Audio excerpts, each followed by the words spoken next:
and good morning students. Welcome to the chapter 3. आप यहाँ क्या देख रहे हो हमारे सामने स्टैंडर्ड थर्ड का बुक है ये, ठीक है।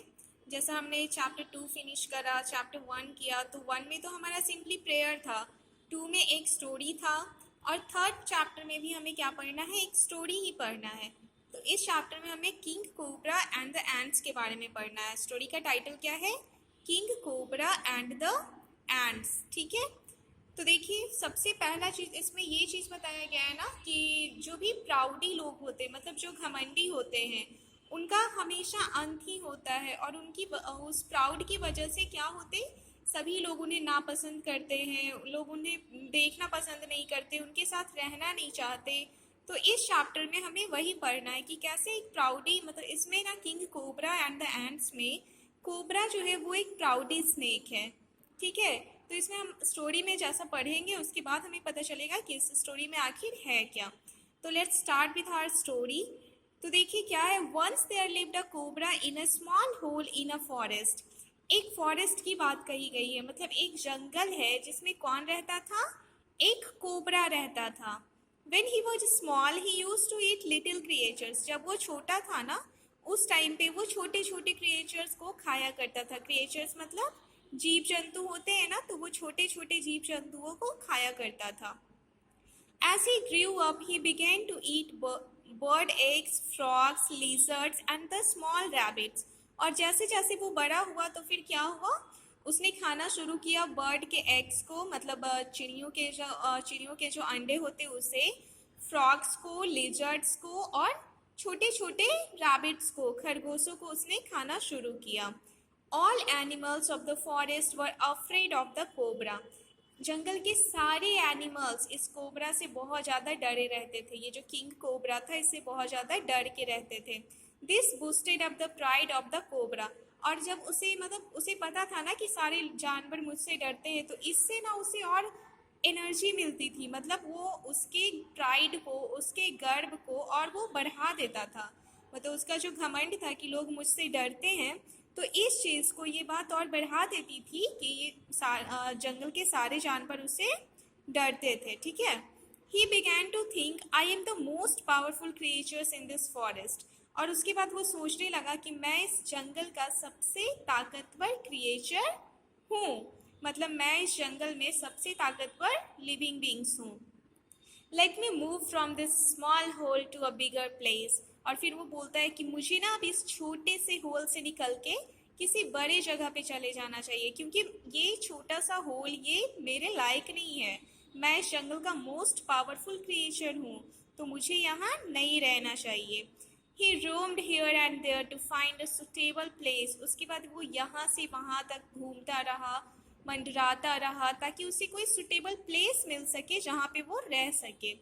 Finally he came across a big banyan tree. और फिर फाइनली क्या हुआ, वो एक बड़े से बनियान ट्री के पास आया। He decided to leave under this tree. उसके बाद उसने डिसीजन लिया कि अब से मैं इसी पेड़ के नीचे रहूंगा, मतलब अब से मेरा आशियाना कहाँ होगा, इस बनियान ट्री के नीचे होगा।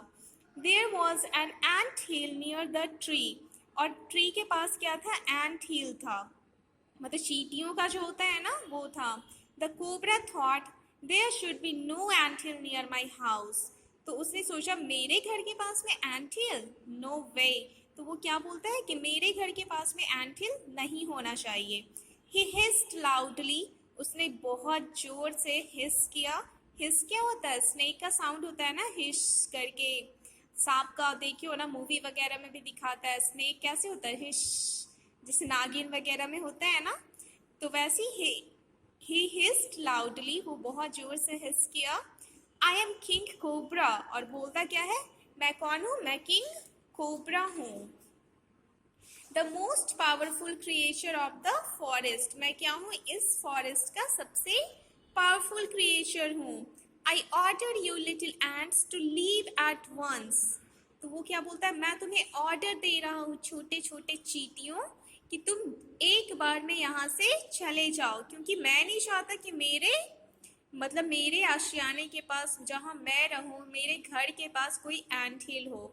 There was no reply. लेकिन क्या हुआ, इतना सारा कुछ सुनने के बाद भी उसे कुछ रिप्लाई नहीं मिला। He got wild and struck the ant hill, उसके बाद वो गुस्सा गया, मतलब वाइल्ड क्या बोलते हैं, गुस्से में जो आग बबूला होना, तो वो गुस्सा गया और उसने एंट हिल को स्ट्रक किया, मतलब उसे धक्का लगाया। Soon thousands of ants swarmed up the king cobra, biting him everywhere.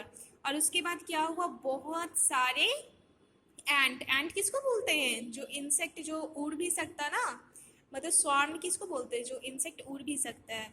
तो उसके बाद वहाँ पे सारे जितने एंट थे, मतलब हजारों की संख्या में, हजारों के नंबर में, वो पूरे बॉडी पे किंग कोबरा के काटने लगे। एवरीवेयर मतलब जितना उसका बॉडी था ना, सारे जगह पे वो उसे बाइट करने लगे।